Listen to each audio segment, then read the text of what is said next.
एक बार पुरी के मंदिर में भगवान जगन्नाथ के लिए महाभोग बन रहा था। रसोई में सैकड़ों रसोइये थे, हांडी चढ़ी थी, आग जल रही थी।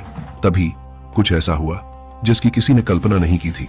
भगवान जगन्नाथ स्वयं रसोई में प्रकट हुए और बोले, मुझे बहुत भूख लगी है, मुझे अभी भोजन चाहिए।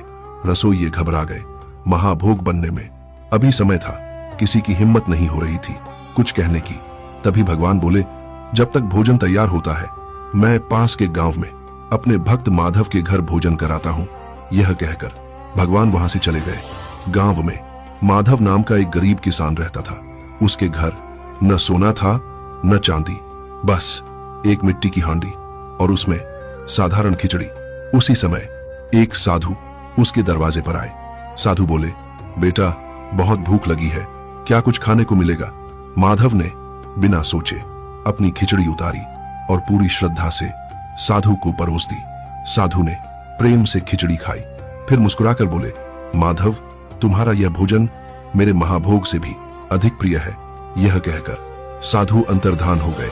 उधर मंदिर में महाभोग तैयार हो चुका था।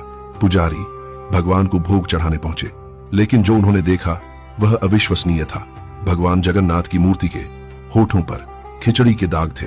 पूरा मंदिर स्तब्ध रह गया। अब किसी को कोई संदेह नहीं था, भगवान साधु के वेश में माधव के घर भोजन कराए थे।